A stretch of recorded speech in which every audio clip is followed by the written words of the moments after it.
오전에 또 어제 그제하고 오전에 이어서 세 번째 대적 기도에 대해서 살펴보면서 말씀을 기본적으로 마무리하겠습니다. 자, 이제 마귀하고 더러운 귀신들하고 우리하고 입장을 바꿔나 보자고요. 그러면 일단은 이제 여러분이 학생이에요. 학생이면 학생에게 되고 중요한 건 무엇이요? 공부죠.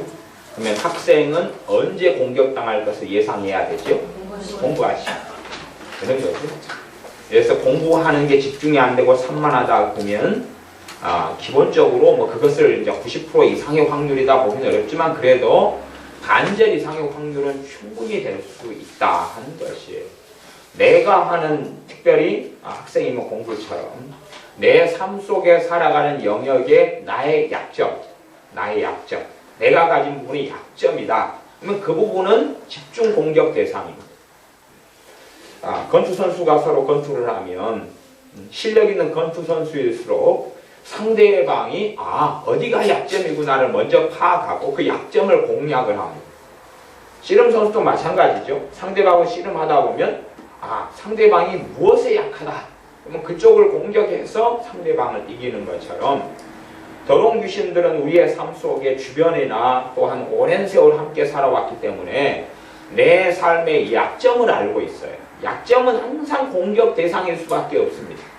약점은 그래서 약점 부분에 내가 약점을 통하여서 고통을 받고 힘들다.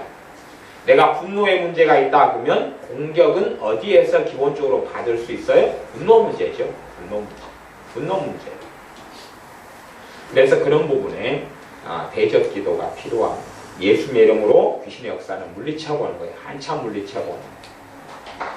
내가 사람과 만날 때에 그게 중요한 일이든지 어떤 일이든지 간에 사람과 만날 때에 우리가 마음이 평안한 상태고 그 다음에 내게 소망이 있는 상태고 내게 소망도 있고 평안하고 그 정도면 공격을 안 받는 상태예요. 그런 경우는 사람과의 만남을 통해서 안 좋은 일보다는 좋은 일을 만들어내기가 쉽습니다. 그러나 내가 평안한 상태가 아니에요. 그런 상태 속에서 가까운 가족 간의 만남이든지 회사의 일을 통해 만남이든지 간에 좋은 열매를 거두어내기 어렵습니다. 그래서 우리가 사단의 공격을 안 받는 상태다. 믿는 신자가 사단의 공격을 안 받는다. 그러면 믿는 신자 그리스도인 안에는 성령님께서 역사하시기 때문에 성령 하나님의 평안을 느끼는 상태가 되어집니다. 환경하고 상관없이 성령 하나님의 평안을 느끼는 상태가 되어져요. 그 상태면 내가 지금 사단의 공격을 받는 상태가 아니구나. 그리고 평안이 깨져버려요. 평안이 없어져 버려요. 그러면 그것이 사람의 말이 원인이 됐든지 어떤 것이 원인이 됐든지 간에 사단의 공격이 있을 가능성은 농후해졌다. 그렇게 말할 수 있어요. 그런 부분에 이제 여러분이 경험이 많이 생기고 노하우가 많이 생겨야 됩니다. 그러지 그냥 한순간에 다 배울 수 있는 과목이 아니에요. 내가 기억 니은도 제대로 모르는데 책을 한 권을 살짝 봐버렸더니 한글을 다 떼져버렸다. 그런 일은 없는 것처럼 공평하게 내가 대적기도 예수님의 이름으로 귀신을 쫓아내는 내 삶 속에요. 다른 사람에게 사역하는 걸 제가 이야기하는 게 아니에요. 다른 사람에게 귀신을 쫓아내는 걸 이야기하는 게 아니고 내게 역사하는 귀신의 역사를 쫓아내는 것을 이야기합니다. 금요일 날에는 다른 사람에게 사역하는 데 있어서 어려움과 난점, 나아가서 중보기도 시에 대적기도를 사용할 때는 대부분이 잘못 사용하고 중보기도 때에 귀신을 쫓아내는 시계 방식은 대부분이 잘못되었다. 100%는 아니지만 대부분은 잘못되었다. 그런 방식으로 대적기도를 중보기도 시에 사용하는데 그런 부분은 거의 필연적으로 문제를 가지고 온다. 그런 부분을 제가 금요일 날에 설명했습니다. 대적기도의 여러 양상들에 대해서는 다 설명은 못합니다. 물론 첫째 기억해야 될 것은 대적기도는 만능은 아니다. 이렇게 특별한 용도가 있다는 사실. 특별한 용도. 여러분 집에 보일러가 있어요. 보일러는 만능이 아니죠. 한여름에 너무 더운데 야, 더운 걸 물리치기 위해서 보일러를 가동하자. 그리 되면 안 되죠. 그런 것처럼 만능은 아니에요. 대적기도가 만능은 아니에요. 모든 부분에 다 효과 있고 효과적으로 쓸 수 있는 무기는 아니다. 그런 이야기입니다. 우리가 이제 내게 특별히 축사나 귀신을 쫓아내주는 부분에 사역을 해줄 수 있는 주의 종이 있다. 우리 교회 같은 경우는 그런 경우가 해당이 되겠죠.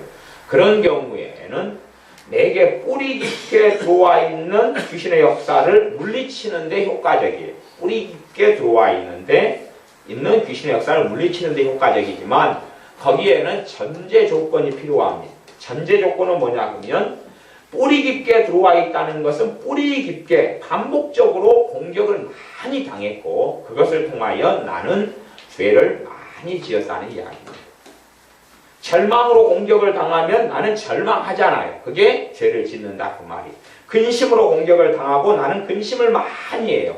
성경에는 많은 근심으로써 너희를 찔렀도다. 그런 것처럼 부하고자 하는 자들은 돈 때문에 더 많은 근심을 하게 된다는 이야기입니다. 그래서 근심으로 사단의 공격, 더러운 귀신의 공격을 많이 받으면 근심으로 나는 죄를 많이 짓게 돼요. 그게 귀신의 역사인 줄 알지 못하면 우리는 수용하거든요. 그 다음에 귀신이 근심을 준다 그러면 내 의지로는 못 이깁니다. 이길 수 있는 경우도 있지만 그런 경우는 좀 드물어요. 드물고 대부분의 귀신이 공격해서 준다 그러면 이기지를 못해요. 말하자면 어디에서 어느 집에서 아니면 소독약을 갖다가 막 품어가지고 소독약이 창문이나 틈으로 들어와요. 그러면 내가 소독약을 갖다가 호이 물리친다 해서 소독약이 빠져나가냐 그 말이 안 빠져나가거든요. 소독약이 많이 들어와가지고 소독약 냄새가 나니까 내가 냄새가 안 나게 하려고 나를 샤워를 해요. 그리고 밖에 나오니까 또 소독약 냄새가 계속 나지요. 그런 것처럼 더러운 귀신이 근심으로 공격할 때는 그 내 것이 아니기 때문에 통제가 안 되는 겁니다. 귀신의 공격은 내 것이 아니에요. 통제가 안 돼요. 내 생각과 유사품이지만 내 것이 아니에요. 출처가. 내 생각이면 내가 통제가 되고 관리가 돼요. 어느 정도까지. 그러나 더러운 귀신으로부터 온 것은 내가 걱정 안 하려한다고 그래도 해당 사항은 없는 것입니다.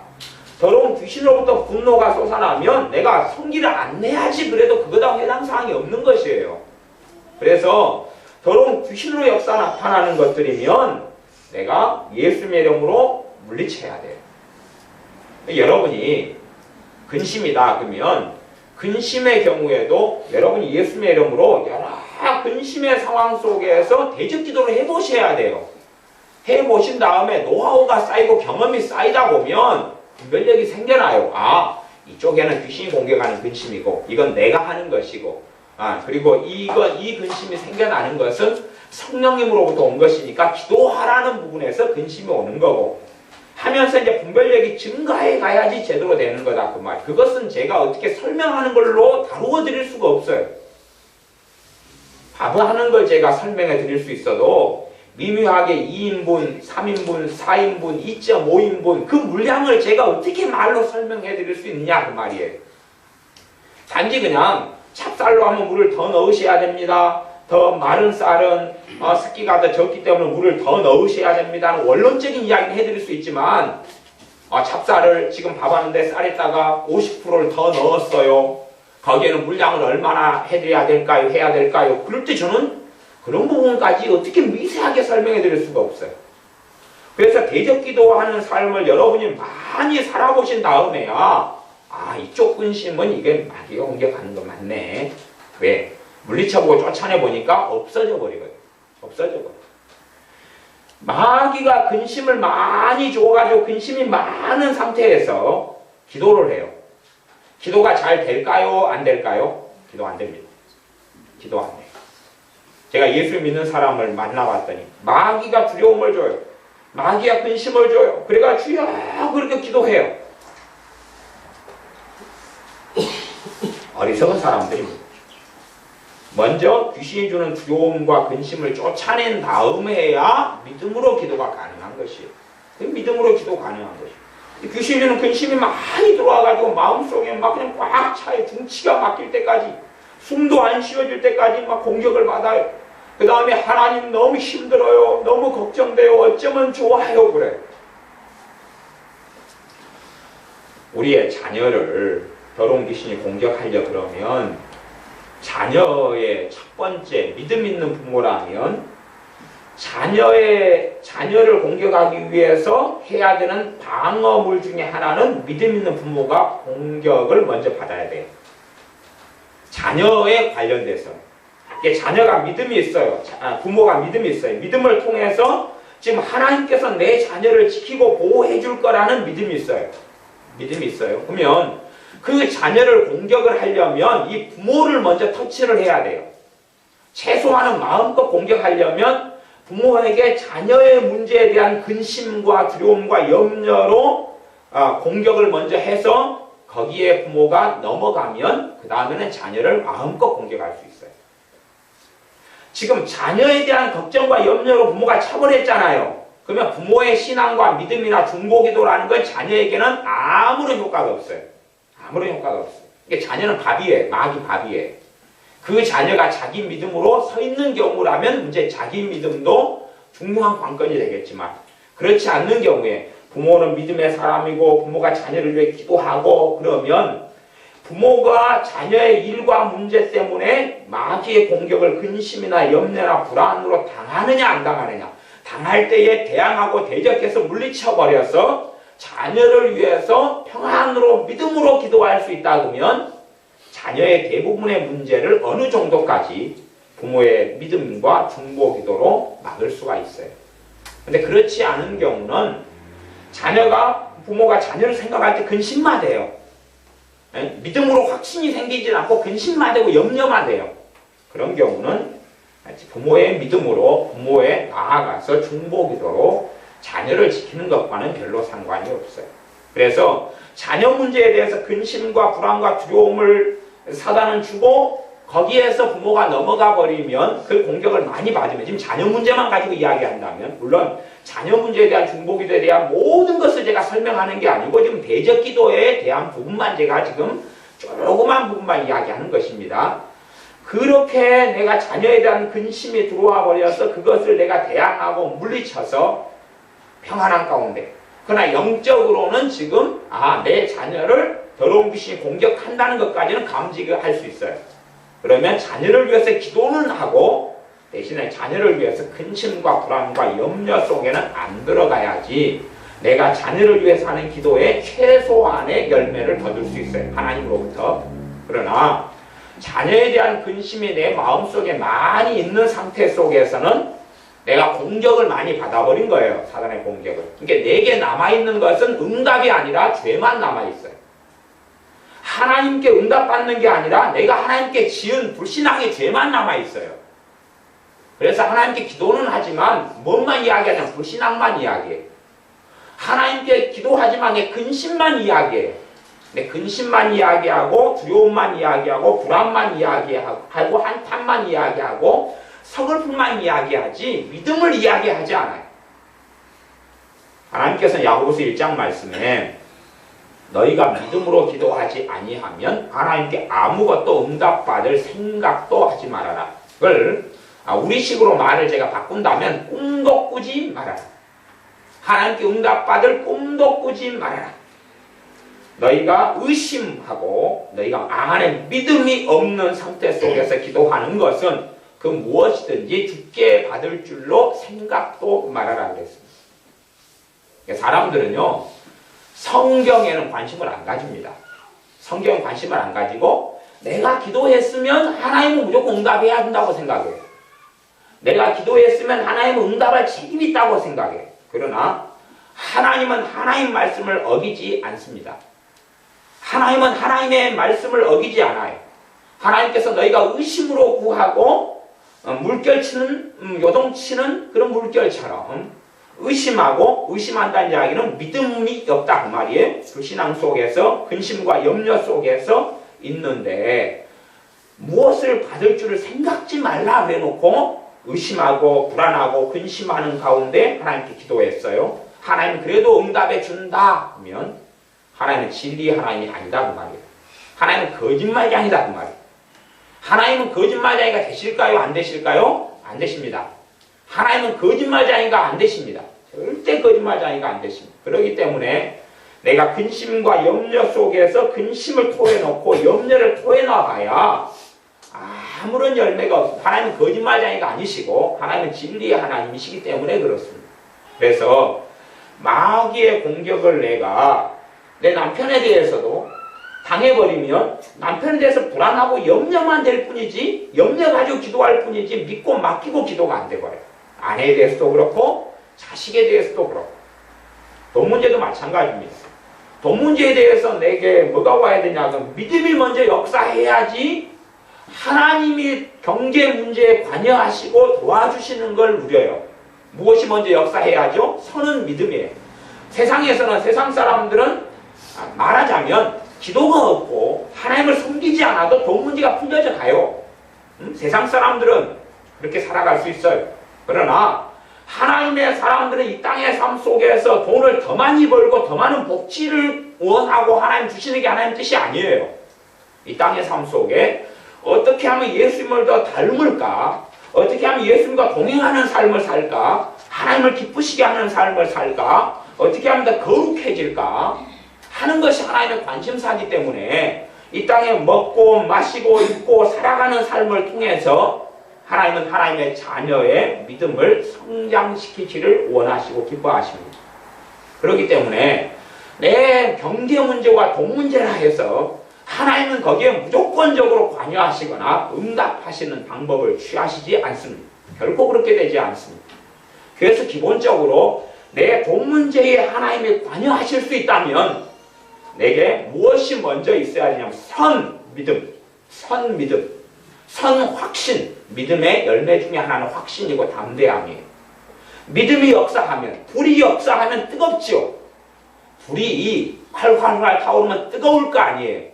믿음이 역사하면 물이 역사하면 뜨거운 것처럼 믿음이 내 안에 있으면 확신이 생기고 담대함이 생기고 최소한은 평안은 생겨요. 그러면 그 상태 속에서야 하나님께서는 경제 문제라 그러면 그 부분에 관여하실 수가 있다 그 말이에요. 그렇지 않으면 나는 아무리 물질의 문제, 경제의 문제 하나님께 구하지만 하나님은 별로 관여할 만한 권리를 가지시지 못해요. 응답하실 만한 이러한 하나님의 뜻을 실행할 수가 없다 그 말이에요. 이 땅의 삶 속에서는 그렇습니다. 이 땅의 삶 속에서는 죄가 있고 마귀가 있기 때문에 이 땅의 삶 속에서 하나님의 뜻이 100% 이루어지지 않아요. 천국에서 이루어지지만 이 땅의 삶 속에서는 사람들의 죄 때문에 또한 원수 마귀 때문에 하나님의 뜻이 100% 이루어지지 않아요. 100% 이루어졌다면 아마 70억 인구가 다 예수님을 영접하고 믿고 성령 충만하고 다 구원받고 70억 인구가 그냥 엘리야 선지자처럼 아니면 에녹 선지자처럼 다 들림받아 버렸을 거예요. 그래서 이 지구상에는 아무도 없네 그럴 거예요. 아니면 어른들이 다 가고 깐난쟁이만 남아가지고 그럴지도 몰라요. 어른들이 먼저 말씀을 깨닫고 알고 믿음이 좋아질 테니까. 근데 그런 일은 없다는 사실입니다. 오히려 소수만 하나님이 이스라엘 백성을 선택했을 때 이스라엘 백성 가운데 소수만 하나님을 섬기는 데 남고 다수는 육체를 따라가고 다수는 정욕을 따라가고 다수는 죄를 따라가고 우상을 따라가서 오히려 하나님께 버림받는 일들만 있어 왔다는 사실입니다. 그래서 사람들은 끊임없이 내가 해야 될 책임과 책무에서 벗어나서 하나님께 책임을 전가하려고 해요. 하나님께 책임을 전가하는 가장 좋은 수법 중에 하나는 하나님의 주권이다. 그런 것이에요. 하나님의 주권은 정말로 중요한 신학이고 말씀이에요. 그러나 그 사람들이 생각하는 스토리하고는 너무 달라요. 그래서 제가 하나님의 주권에 대해서는 과거로부터 몇 차례 설교를 좀 깊이 있게까지 해왔었습니다. 그래서 하나님의 주권에 대한 이야기보다는 오히려 하나님의 주권이라고 빙자해서 내 책임을 방치해버리고 방임해버리면서 왜 하나님이 안 해주시느냐 하는 우스운 신앙, 말씀과 전혀 근거하지 않는 멋대로운 신앙생활을 오히려 경계를 해야 됩니다. 그래서 우리가 하나님의 말씀이 하나님의 뜻인데 하나님의 말씀 뜻에 따라서 내가 믿음이 역사하고 있으면 가장 믿음의 열매로서는 확신과 담대함이 생겨요. 그런다 해서 그 믿음이 다 한순간이나 아주 빨리 열매를 맺는 것은 아닙니다. 어떨 때는 빨리, 어떨 때는 느리게. 또한 믿음이 역사하지만 믿음의 은사이지 방향도 자기가 정하면서 엉뚱한 판타지와 꿈을 꾸는 사람들도 있어요. 간혹 가다가 믿음의 은사를 가진 사람들을 보는데 믿음의 은사가 10명 가운데 1명 이렇게 있는 것 같아요. 믿는 사람 10명 가운데 1명이나 좀 안 되게나 아니면 약간 넘게나 그렇게 있는 것 같은데, 믿음의 은사를 가진 사람들은 허황된 생각을 믿음의 은사를 가진 사람이 가지고 있다. 그럼 이 두 개가 딱 붙어버려요. 이렇게 붙어가지고 이상한 데로 가버려요. 이상한 데로 가버려요. 그러면서 아주 인생살이 속에 심각한 문제가 벌어져요. 한국에는 교회 건축, 교회보다는 예배당이죠. 예배당 건축 붐이 이뤄왔어요. 예배당을 그냥 뭐 준비도 안 된 상태에서 예배당만 지어놓으면 하나님께서 복 주실 것이다. 예배당만 지어놓으면 하나님의 사람을 다 채우실 것이다. 때문에 많은 주회중과 많은 목회자들 믿음이라는 명분 속에서 예배당을 많이 건축해 왔어요. 그래서 한국 교회는 천문학적인 빚을 은행에 지고 있어요. 대부분의 교회들은 은행의 융자 상태, 빚 상태 속에서 원금과 이자를 계속 갚고 있습니다. 심지어는 교인 수가 1000명이 넘어도 교회가 가지고 있는 빚은 아주 많을 정도로 그렇게 한국 교회들은 그래요. 대신에 목회자들은 그 건축을 했을 때 자기는 생각했어요. 믿음으로 한다고. 믿음으로 한다고 생각했어요. 그러나 결과가 증명하는 거죠. 믿음이 아니었다는 이야기죠. 정말 믿음으로 했다면 빚지지 않고 정돈이 돼야지만이 참된 믿음의 방향성과 믿음으로 바르게 했다. 그렇게 말할 수 있는 건데, 열매상으로 빚쟁이가 돼버려요. 그리고 빚 갚고 이자 갚는데도 헐떡헐떡대요. 그러면 그가 가진 믿음은 자기 중심적인 믿음이었지 말씀에 기반하고 성령 하나님으로부터 온 믿음하고는 달랐다 그 말이죠. 그런 사람들이 굉장히 많이 만납니다. 그래서 사람들이 그래요. 자기는 믿음으로 했는데 왜 이러냐 그래요. 이게 책임은 누구한테 있다고요? 하나님께 있다는 것이에요. 그래서 제가 그런 사람들하고는 사실 대화를 별로 하기를 싫어합니다. 그래서 뭘 물어보고 그래서 제가 대답을 별로 안 합니다. 어떻게 이 정신병은 말로 설득이 안 돼요. 말로 설득이 안 돼요. 정신주라는 말로 설득이 안 됩니다. 그래서 믿는 사람들이 바르게 믿음이 성장해 갈수록 뭘 가지냐 하면 상식을 가져요. 상식. 이성을 가지고 상식을 가져요. 상식 중에 하나는 뭐냐면 지혜가 생기고 지각이 생겨요. 지혜가 생기고 지각이 생겨요. 상식을 가져가지고 대화가 통해요. 어떤 사람이 믿음이 충만하다, 은사가 충만하다, 그래 독선적이다. 그건 정상이 아니다 그 말이에요. 정상이 아니에요.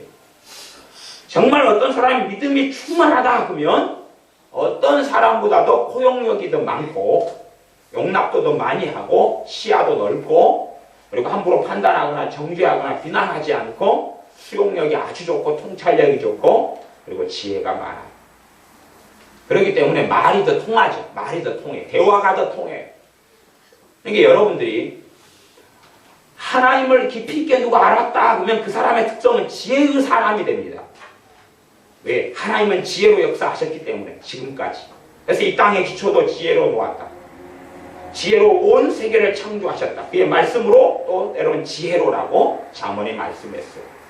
정말 어떤 사람이 주님을 많이 알았다 그러면 주님에 대한 믿음이 많이 성장했고 주님을 깊이 알았다 그러면 그 사람의 특성은 지혜가 나타납니다. 지혜, 통찰력, 명철이 나타납니다.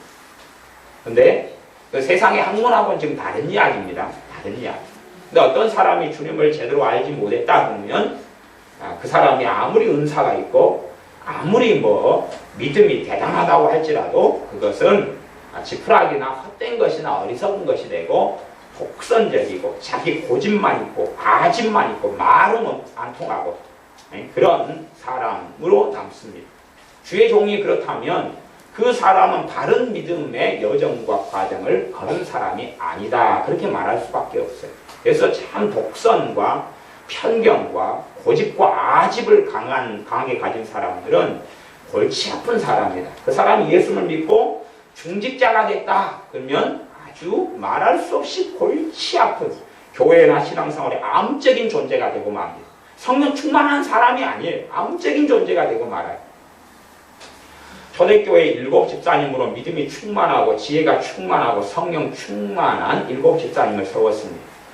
그것이 성경에 나와요. 성경의 조건은 성령 충만하고 지혜가 충만한 사람. 성령 충만, 지혜 충만, 믿음 충만. 그 세 가지가 섞어가지고 나옵니다. 사도행전에. 그러면 그 사람들이 많은 사람을 구제하는데 사람을 다루어요. 그러면 독선이 있고 아집이 있고 편견이 있다 그러면 오히려 그 사람들이 뭘 일으키겠어요? 싸움을 일으키죠. 왜냐하면 구제한다는 이야기는 배가 고프고 먹을 것이 없는 분이 와서 도와달라 그러고 그 형평에 맞게 음식을 주고 빵을 주는 일을 맡은 사람들이 7 집사님들인데 빵을 좀 줬더니 부족하다 그러지, 못 준다 그러고 싸우지, 또 어떨 경우는 한 20명 줬더니 뒤에는 줄을 100명이 서 있는데 더 이상 나눠줄 빵이 없게 만들어버리지. 너무 관대해가지고 밀어내서 20명이 달라는 대로 다 줘버리니까 뒤에 100명 더 줄 서 있는데 다 주고 없는데요. 저 사람들은 배가 터지는데 우리는 왜 손가락 빨고 있어야 되냐고 난리가 벌어지고 100명이 데모를 하겠죠. 7 집사는 물러가라 물러가라 물러가라. 그러니까 지혜가 없는 사람들은 심각한 문제를 가져오는데 그 7 집사님은 그렇지 않았다는 사실입니다. 그렇지 않았다는 사실. 그래서 시간이 흘러서 주님께서는 빌립 집사님 같은 경우는 전도자로, 또 세반 집사님 같은 경우는 설교자로 하나님의 말씀을 증거하다가 돌에 맞아 돌아가시고, 그렇게 해서 더 다른 삶 속으로 이끌어 가셨던 여정과 삶을 봅니다. 그래서 우리가 어떤 부분에 마귀하고 싸워야 되느냐 그러면 내 약점에 대한 부분에는 사단의 공격, 더러운 귀신의 공격을 필연적으로 당할 수밖에 없다는 사실입니다. 필연적으로 당할 수밖에 없어요. 우리가 그냥 어떤 사람의 역사는 더러운 귀신을 대적기도 한다 해서 그 사람에게서 귀신이 떠나는 건 아닙니다. 그 사람에게서 떠나는 것보다는 차라리 나한테서 뿌리 깊게 역사하는 귀신이 떠나는 게 100배, 1000배가 빠른 것이에요. 나한테도 안 떠나가는데 내가 누구에게 역사하는 귀신을 떠나가라 떠나가라 떠나가라 좀 말할 때 가라 한다 해서 그 사람의 역사하는 귀신이 가겠느냐 그 말이에요. 안 갑니다.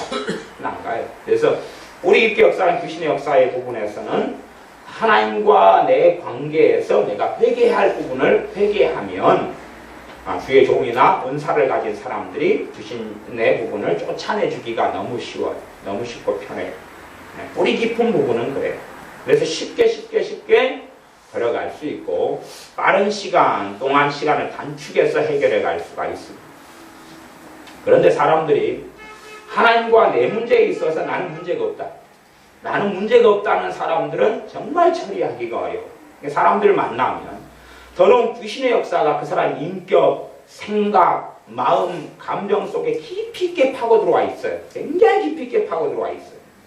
그래서 그 귀신의 역사 뿌리 내린 것, 귀신의 역사 깊이 있게 파고 들어와 있는 것을 제거하고 치워야 되는데 그 사람 자신은 나는 문제가 없다 그래요. 나는 문제가 없다 그래요. 그러니까 이걸 치우지를 못하는 거예요. 아무리 능력 아니라 능력 할아버지의 은사를 받았어도 예수님을 떠나가라고 해도 별로 안 떠나갑니다. 왜? 그 당사자가 하나님 앞에서 죄 문제를 그 수준까지는 어느 수준까지는 처리를 좀 해야 돼요. 회개할 거, 처리할 거 처리해야 돼. 가령 내 머리가 막 깨질 것처럼 아프다. 두통 때문에 머리가 깨질 것처럼 터질 것처럼 그렇다. 그러면 두통을 가지고 기도를 좀 해줘요. 근데 대부분 머리가 터질 것처럼 아프다 이런 두통의 문제는 90% 이상이 귀신의 문제, 귀신의 공격을 받는 것이 무슨 죄 때문에요? 생각으로 짓는 죄 때문에. 근심, 걱정, 별의별 생각으로 짓는 죄 때문에 공격받는 거예요. 그러면 머리가 깨질 것처럼 아파서 잠깐은 기도해 줄 수 있어요. 기도해 주고 잠깐은 좀 현상이 느슨해지거나 덜 아파지거나 어이구 좋아졌어요. 살 것 같아요. 그럴 수 있다 그 말이에요. 그러나 뿌리를 뽑지 못해요. 다시 또 무슨 일만 벌어지면 또 머리가 깨질 것처럼 아파요. 그런 것을 계속 반복을 한다 그런 말이죠. 그러면 그 사람이 기본적으로 해결해야 될 것은 뭐냐 그러면 그 사람이 근심과 염려로 하나님 앞에 살았던 죄를 가지고 회개를 해야 돼요. 물론 한 번에 그걸 다 회개는 안 됩니다. 근데 얼마나 깊이 있게 회개되느냐에 따라서 얼마나 빨리 처리할 수 있느냐의 문제가 돼요.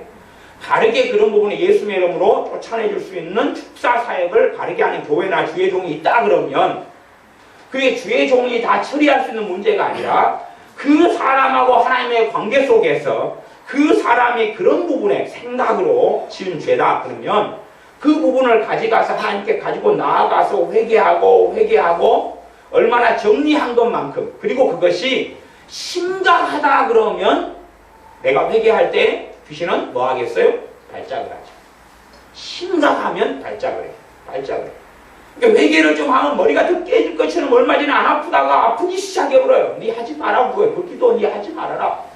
막 산만해져 버리기 시작해요. 정신이 없고 해롱해롱 갑자기 띵 해요.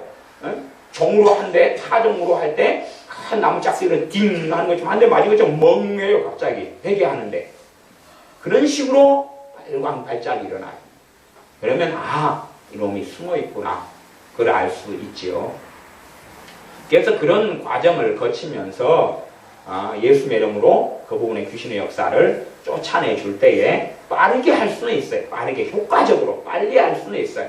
그러나 단큐에 한 번에 되지는 않아요. 그 사람이 한 반년 정도 근심으로 살았다 그러면 뭐 하루면 될 거예요. 하루. 바르게 회개하고 그리고 제대로 사역을 한다 그러면 반년 정도 근심 정도에 하루에 해결할 수도 있을 거예요. 근데 반년이 아니라 20년 했다. 그게 하루에 된다고요? 그러면 도둑놈 신보입니다. 도둑놈 신보. 반년간 밭에 잡초 난 거라고 20년 키운 것이 같다 그러면 그 사람은 상식이 없어도 너무 없다. 없어도 너무 없는 사람. 그렇게는 안 되는 거지.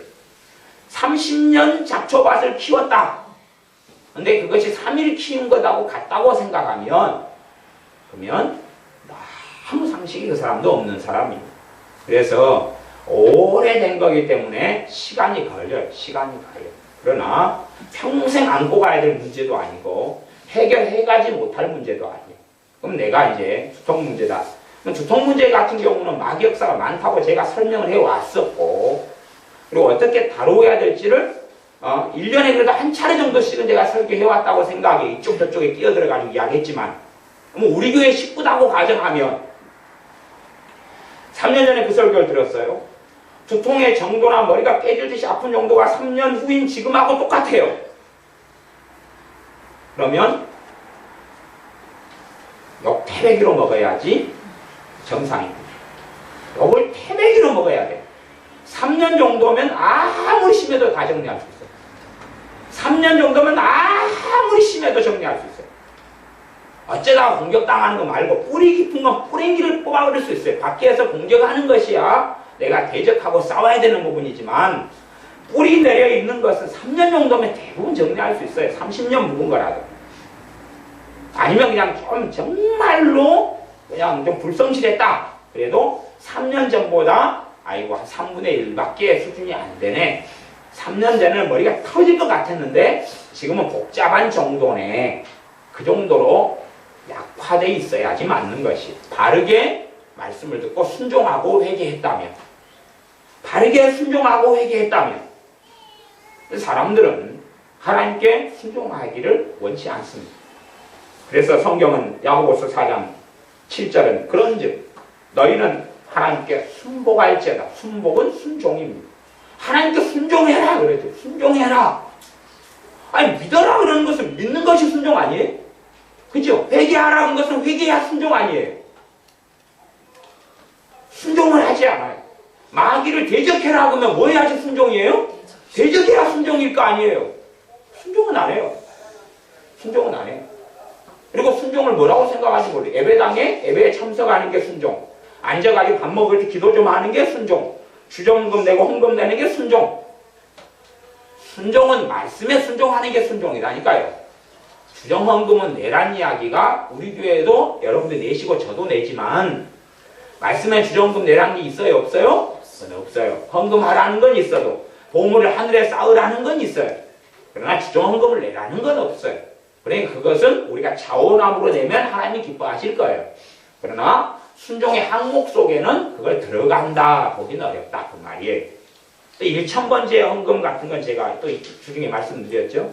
그런 것에 괴의하고 괴상함을 제가 말씀드렸어요. 1000번째 헌금을 낸다 해서 하나님께 순종하고 있다? 그것은 치료를 많이 받으셔야 된다. 그런 말이에요.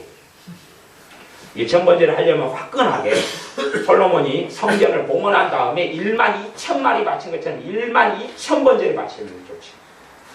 기도원 산상에서 한 거 말고 12,000번째를 바쳐버리는 거예요. 물론 돌아가실 때까지 다 못 내고 돌아가실 거예요. 천국에서도 계속 내야 돼요. 천국에서 계속 내야 돼요. 그래서 하나님께 너희는 순복할지어다 순종하라 그러면 순종하라. 그러면 마귀를 대적하라고 하면 대적을 해야지. 믿으라는 건 믿어야 되죠. 근심하지 말라 그러면 근심한 것은 회개해야 되죠. 그렇게 할 때 그 다음에 나머지의 부분은 사역자나 주의 종이 도울 수도 있고 또 하나님이 하실 수도 있다. 그런 말이죠. 그런데 내가 할 부분에 순종은 하지 않아요. 순종은 제사보다 순종이 낫다 그랬는데 순종은 하지 않으면서 나는 그냥 듣기만 듣고 나는 했다 그러면 그걸 야고보서 말씀에는 행함이 없는 믿음이다. 행함이 없는 믿음은 죽은 믿음이다 그랬다는 말이에요. 내가 순종할 수 없는 것을 이야기하는 게 아니라 할 수 있는 것. 마귀는 할 수 없는 것도 할 수 있다 그럽니다. 그러니까 그런 마귀에게 속아 넘어가 참소와 정죄와 죄책감으로 범벅이 되는 사람도 있어요. 듣지 않아야 될 음성과 듣지 않아야 될 소리를 듣는 사람들은 곤란해지죠. 그래서 어떤 분이 제게 물었어요. 저한테 그렇게 이야기하셨어요. 목사님 설교를 어떤 부분에서 들으니까 너무나 자유가 오고 시원해지고 기쁨이 오고 기도가 너무 잘 됐대. 그러다가 이제 어느 카페에서 어떤 그 부분에 관련 글을 봤는데 그것도 목사님이 어떤 목사님, 유명한 목사님 써놓은 글이에요. 봤는데 이제 저 의견하고 정반대가 됐던 거예요. 그것을 보고 읽고 받아니까 중치가 막고 그 다음부터 기도가 안 되는 거예요. 제게 그래 물어보셔요. 목사님 이게 도대체 무슨 현상일까요? 물어봐요. 무슨 현상일까요? 불량식품 먹으면 뻔한 거 아니에요? 좋은 음식 먹으니까 배가 부르고 건강해지고 불량식품 먹으면 배가 아프고 설사 나오고 그런 거죠 당연히.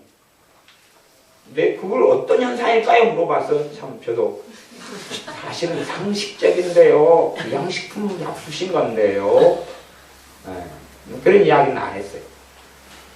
불량식품 먹으면 뻔한 거 아니에요. 불량식품 먹으면 속이 뒤틀리고 오바이트가 나오고 몸은 아프고 그다음 체도할 수도 있고 그리고 설사가 줄줄줄 나오고 그런 거죠. 몸도 아프고 힘들고 그리고 잘 나오면 막 코에서 구더기가 나오고 그럴 수도 있어요. 불량식품을 말씀 속에서 영적으로도 먹어버리면 심각한 문제들이 벌어지죠. 그래서 주의 종이라고 믿을 수 있는 문제가 아니고 그 말씀을 통해 내 안에 역사하신 성령님께서 어떤 열매를 맺어가 주시느냐 하는 문제가 되어집니다. 하나님께서는 너희는 하나님께 순복할지어다 순종하라 그렇게 말씀하셔요. 그래서 마귀가 주는 내가 할 수 없는 것에 대해서 하라 그런 것을 내가 먹어버리면 안 되니까 참소가 되고 정죄가 되고 그래요. 그러나 이제 하나님께서 하라 그랬고 나는 할 수 있는 것, 대적기도 같은 건 다 할 수 있는 거예요. 그건 귀신을 예수님의 이름으로 물리치는 건 다 할 수가 있는 거예요. 그런 것은 무시하게 만들어요. 무관심하게 만들고 심지어는 그건 주의 종이 하는 것이다. 그런 이상한 식의 상상을 하게 만들고 그리고 관심이 없게 만들어요. 아이고 뭐 맨날 마귀 귀신 그래가지고 어떻게 사나? 그러면 귀신에게 당하는 영역이 굉장히 많은데 그건 다 당하고 살아요. 전부 다 당하고 살아요. 아침에 잠을 잘 잤어요. 그래서 이제 여러분이 6시에 일어나는데 5시 50분에 귀신이 찾아왔어요. 여러분은 이제 5시 50분부터 6시까지 또 자고 있는 중이에요. 여러분 허리를 마귀가 10분 동안 지근지근 밟아줬어요. 잘 자다가 마지막에 되면 얼마나 허리가 아프겠어요? 그래도 그걸 당하고 사셔야 된다 그 말이에요. 그러면서 평안하기를 바란다면 대적 기도를 제대로 그게 만능은 아니지만 마귀의 공격해올 때는 내가 예수의 이름으로 대항하고 싸워야 되는데 그걸 안 하는 사람들은 인생은 절대 평안할 수는 없습니다. 인생을 평안하게 해주는 책임을 그 부분에 귀신 공격하는 부분에 하나님께 책임을 전가한다면 내가 형을 내야겠습니다. 도둑놈이야. 안 되는 것입니다. 그거 하나님이 전가하는 게 아니라 책임을 내가 질 건 내가 지고 하나님이 지실 건 하나님이 지시는 것이요. 책임을 내가 질 건 내가 지고 하나님이 지시는 건 하나님이 지시는 것이요. 내가 마귀를 대적하는 건 내가 하는 것이고 내가 도망가는 것은 내 능력 때문이 아니라 우리 주 예수님의 이름 때문이고 하나님이 쫓아내시는 거예요. 대적하는 건 내가 하는 것이고 병이 든 사람을 위해서 내가 믿음으로 치우기도 하는 건 내가 하는 것이고 고치는 건 하나님이 하시는 것이에요. 내가 할 부분은 내가 하고 하나님이 하실 부분은 하나님이 하시는 것이에요. 그래서 믿는 사람들이 대적 기도를 예수님의 이름 귀신을 쫓아내는 기도를 효과적으로 잘 사용해 오지 않는 사람들은 인생이 절대 평안할 수는 없어요. 왜? 귀신이 역사하는 부분에는 내 생각과 감정을 비참하게 만드는 게 기본 컨셉이기 때문에 어떻게 평안할 수가 있겠느냐 그 말이에요. 손가락에 가시 하나만 박혀도 가시 빼지기 전까지는 평안하지 못해요. 근데 귀신의 공격을 받으면 마음의 가시가 꽂히기 시작해요. 마음의 가시가 꽂혀요. 그것을 쓴뿌리가 났다 그 말이에요. 성경은. 마음의 가시가 꽂히면 얼마나 때마다 아프고 힘들겠어요. 그런 가운데서 사람하고 투쟁하고 사람하고 싸우려 그러면 헛다리를 짚는 것이에요. 오히려 사람하고 잘 싸우려 그래도 잘 싸우려니까 무엇부터 정리하고 싸워야 돼요? 마귀부터 중계상부터 좀 정리를 하고 사람하고 싸워야지 말이 될 거 아니에요. 근데 마귀가 충만하고 가운데 끼어들어 있는데 싸우려 그러면 그 육박전도 아니고 난타전도 아니고 아무것도 안 되는 것이. 그래서 내 삶 속에 최소한은 나 혼자 있을 때 공격하는 놈들하고 좀 싸우셔야지. 둘이 있고 서이 있고 그렇게 대화를 할 때 공격하는 놈들을 이놈 이번에 끼어들었어 이놈 끼어들었어. 그러면 센 것 같은데 그러면 화장실을 가셔야 돼요. 아니, 대화를 하기 전에 어디로 가셔야 된다고요? 화장실로 가셔야 돼요. 화장실이 급하다고 가셔야 돼요. 화장실에서 뭐 하셔야 돼요? 기도요. 기도. 5분 10분만 기도하면 문제 절반을 해결해 버릴 수가 있어요. 5분 10분만 그걸 놓고 기도하면 그것도 대적 기도 중에 한 방법이에요. 그 관계를 놓고도 막 주님께 지금 문제가 관계가 안 풀려 나갈 것 같아. 안 풀려 나가는 건 알지 않습니까?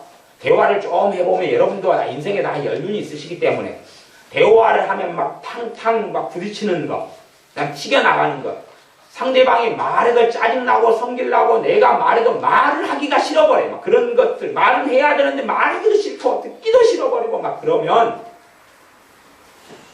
안 하시는 방법은 36배 주행랑의 한 전법이시고 안 하시는 방법. 근데 문제는 상대방 계속 하라고 막 찔러대면 또 그때는 이제 골치 아픈 상황에 직면하신다 그 말이에요.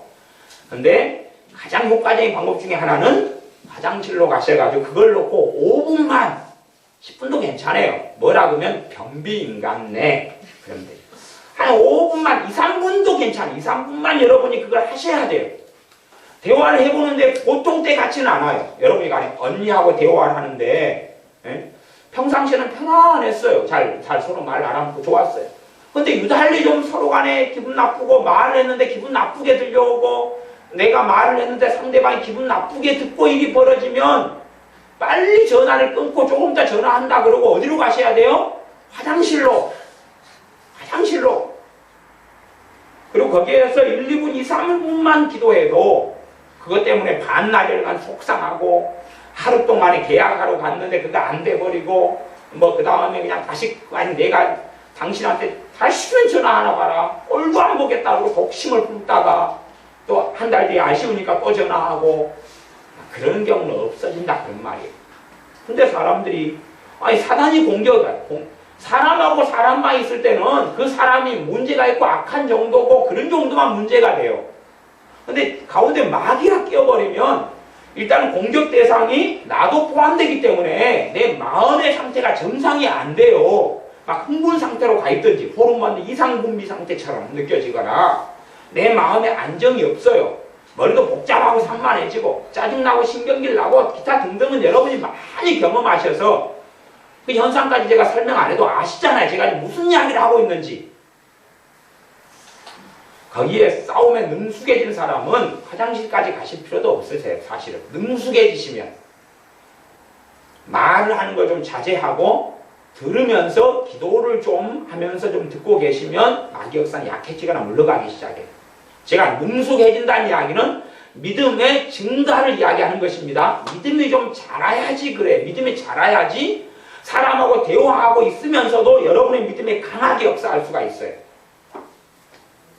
사람하고 있는데도 내 마음과 생각이 주님을 바라볼 수 있는 상태가 될 때 믿음이 강하다 그런 것이에요. 근데 그렇지 않은 분들은 화장실로 가셔야 돼요. 제가 화장실이다 이야기해서 진짜로 화장실이라고 생각하시면 안 됩니다. 화장실이 가까이 있으면 문제가 되는데 멀리 있으면 PC방 저기 있네? 10분 거리 PC방으로 갔다가 그런 이야기는 아니죠. 따로 베란다로 가시든지 옥상으로 가시든지. 핑계가 최고 되기 좋은 건 뭐예요? 화장실. 화장실에 간다 그러고 그 사람이 이 사람이 큰 거든 작은 거든 일을 보는갑다 그렇게 생각하는 그 사람이 자유고, 나는 화장실에 간다 그리고 가로는 뭐예요? 가로 열고 기도하러 가로 닫고. 그 가로까지 이야기할 필요는 없죠. 탤런트가 가로까지 이야기해 줍니까? 개그 콘서트에는 나오는 일이지만 가로 열고 땀을 뻘뻘 흘리며 가로 닫고 왔어. 뭐 그렇게까지 가로까지 이야기해 줄 필요는 없잖아요. 이게 화장실에 급하다.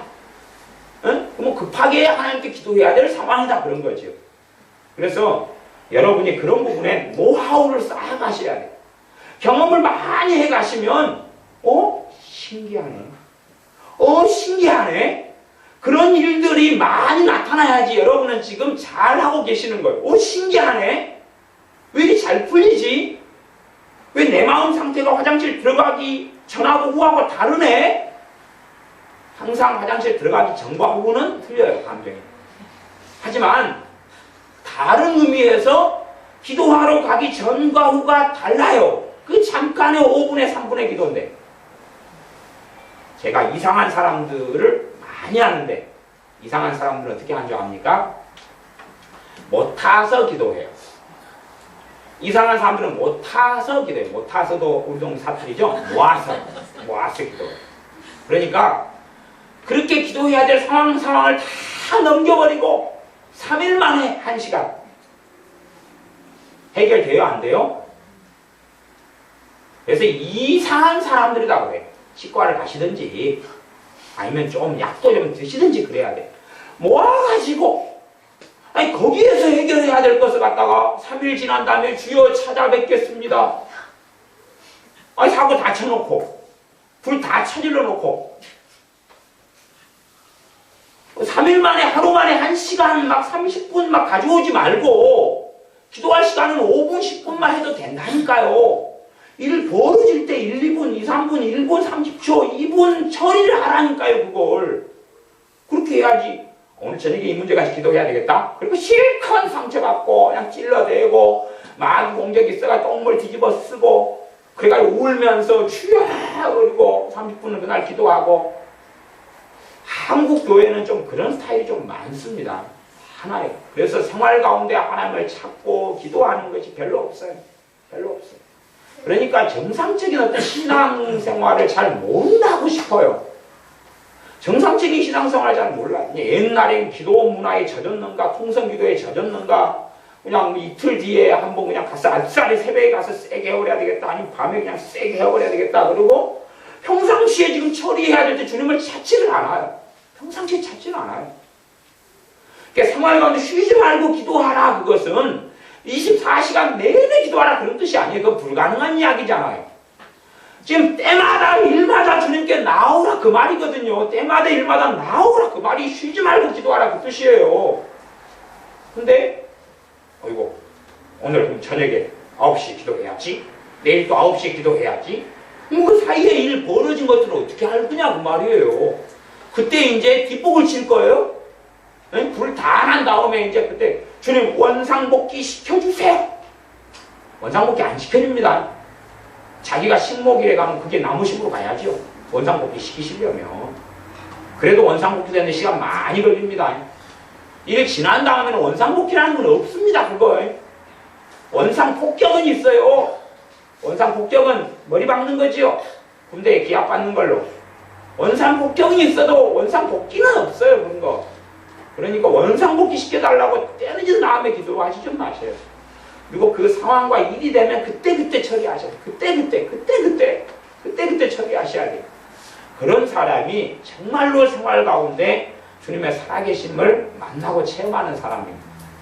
그래서 최소한은 이 부분에 마귀가 끼어드는 데까지 몰라도 지금 좀 문제가 있어요. 내 마음이나 생각이나 문제가 있어요. 그러면 그때가 무슨 때예요? 최소한 기도할 때란 말이에요. 기도할 때 막 30분 기도하는 게 아니라 2, 3분, 5분만 기도하면 정리될 텐데 이게 초기에 진압하는 거예요. 3분을 초기에 끄는 거예요. 근데 그 상태에서 30분이 지나버려요. 그러면 앞에 1분만 기도하면 진화될 것을 30분 지난 다음에는 10분, 20분 기도해도 마음이나 마귀 역사가 진화가 잘 안 됩니다. 사람들은 참 시간 지난 다음에 뒷북 치기를 좋아하시는데 내가 일이 벌어졌을 때 5분 기도하고 일 다 지난 다음에 3시간 기도해도 5분보다는 안 좋습니다. 효과도 없고 안 좋아요. 사람은 그냥 어느 때가 되면 자기 타임표에 하나님이 역사하고 자기 타임표에 하나님이 응답하실 거라고 생각하시는데 시간이 지나버리면 말짱 도루묵이다니까요. 그래서 제가 옛날 기도의 타이밍 가지고 설교를 원투를 했었어요. 또 이런 이야기를 기도에 대한 설교를 하면서 해왔고요. 지나버린 다음에는 안 된다니까요. 이게 대부분은 안 된다니까요. 지나온 다음에는 안 돼요. 그냥 차 떠난 다음에 손 흔드는 거예요. 그냥. 아니 제가 상식을 이야기하지 않습니까? 11시 기차예요. 여러분 11시 안에만 가면 편안하게 타실 수가 있어요. 출발하기 전까지 커피도 마셔도 되고 막 핸드폰 막 해도 되고 요즘에는 또 얼마나 좋아요. 와이파이 잘 터집니다. 아니, KTX는 와이파이 가지고 막 문자 날리고 카톡 하시고 막 다 하셔도 돼요. 근데 11시 기차인데 11시 5분에 여러분이 도착하셨으면 이제 그거 타시려면 5분 먼저 출발했기 때문에 쉽게는 못 하실 겁니다. 콜 택시로 불러가지고 그것도 그냥 마치 총알 택시로 해가지고 우리 여수에 출발한다고 하면 여천으로 막 총알 여천으로 가도 늦을지 몰라요. 춘천으로 막 그래도 못할 가능성도 꽤 있습니다. 20분 전에 출발해버렸다. 그러면 별로 못할 겁니다. 그건 거의 타지는 못해요. 차라리 그냥 비행기 타고 가는 것이 돈이 더 쌀지도 모릅니다. 그러니까 늦어버린 다음에는 그건 잘 조치가 잘 안 취해지는 문제예요. 대부분 그런 문제. 아니 농사도 내가 3월에 씨를 뿌려가지고 해야 될 걸 갖다가 5월에 해버렸어요. 5월 때 해버리면 그 3월하고 완전히 다른 상황이잖아요. 지금요. 어떻게 똑같은 열매와 알곡을 거둔다는 이야기입니까? 그건 안 되잖아요. 그래서 문제가 사람들은 다 자기 시간표에 맞춰서 기도를 하고 하나님 해달라 그러는데 그건 대부분 많이 안 맞습니다. 여러분의 삶 속에서 마귀가 공격하고 역사하는 영역들을 잘 내 약점이 되는 부분, 대인관계의 부분, 최소한은 예수 믿는 귀신을 떠나가라 안 하더라도 대인관계 속에 이제 불효가 있고 말이 안 통하고 문제가 있다 그러면 잠깐은 주님 앞에 나아가는 시간을 가지시는 경건의 이름을 훈련하셔야 돼요. 꼭 훈련하셔야 돼요. 그래야지 나중에 호미로 막을 걸 가래로 막는 사태가 안 벌어집니다. 그냥 간단하게 하면 될 걸 갖다가 그걸 갖다가 미루어둬 가지고 마격사 불 붙어버리면 서로 간에 휘발유를 한 번씩 찌끄러주고 라이터 켜가지고 불 질러주고 둘 다 그냥 화염에 불타는 인간이 돼가지고 그냥 서로 끌어안고 거기에다가 폭약 심지 다이너마이트 갖다 또 터뜨리고 막 그래도 살아남으면 이제 금강불개라 그러는 거죠. 근데 그건 좀 곤란하죠. 이게 초기에 마귀 역사를 정리해버리고 그 다음에 하나님께서 은혜 달라고 개입해 달라고 도움 구하고 그리 되면은 하나님의 역사로 이걸 사람은 그런 과정을 거쳐서 나도 변화에 한 걸음을 갈 수도 있고 상대방도 변화에 한 걸음을 갈 수가 있어요. 그런데 단지 그냥 내 일에 대해서 아니면 한 달 생활을 가지고 하나님께 1시간 동안 내내 기도했으니까 한 달은 평안할 거야 라고 생각한다면 그건 기도를 뭐 모른다 그렇게 말씀드릴 수밖에 없습니다.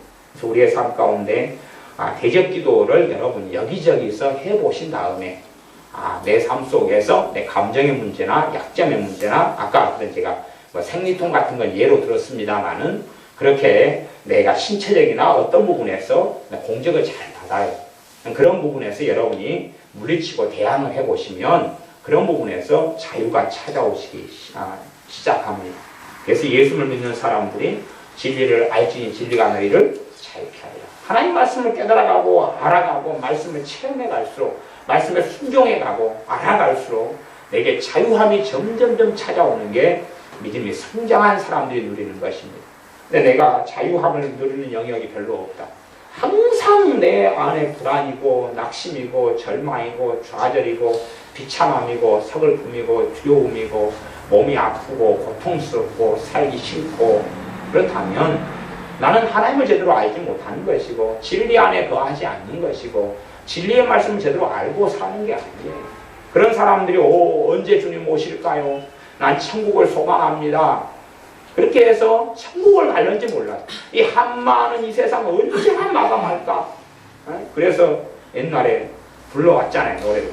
한마는 이 세상 야속하니마. 그리고 근데 믿는 사람은 그렇게 살아가는 것이 아닙니다. 예수의 사람들은 그렇게 살아가는 것이 아니라 이 땅의 삶 속에서도 어느 정도까지 성령의 역사 속에서 천국을 누리고 살다가 이 땅에서 복지를 이야기하는 게 아닙니다. 최소한 내 마음속에 사랑과 희락과 화평과 오래 참음과 자비와 양성과 충성과 온유와 절제라는 성령의 열매들을 내 심령과 삶 속에서 맺어가다가 주님을 만나는 것이고 성령의 권능도 체험하고 하나님의 치유하심도 체험하고 응답도 체험하고 기도에 살아서 하나님의 역사하시고 응답 주시는 것도 누리고 체험하는 가운데 그러는 가운데 주님께 감사하고 찬양하다가 주님을 배우는 것이지 아이고 한해 고통에 절망에 좌절에 실망에 두려움에 불안 속에 헤매고 살다가 주님을 만난다는 것은 주님 만났을 때는 부끄러움만 당하게 될 수밖에 없습니다.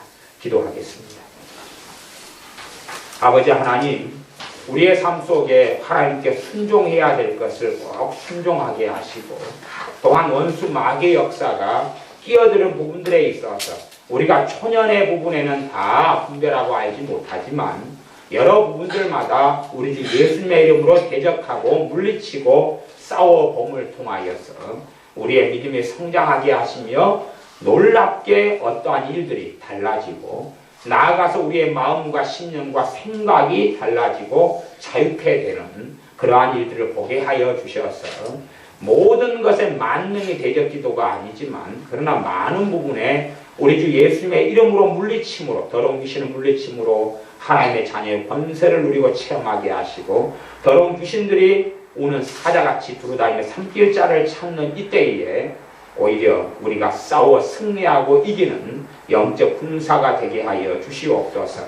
예수님의 이름으로 기도하옵나이다. 아멘.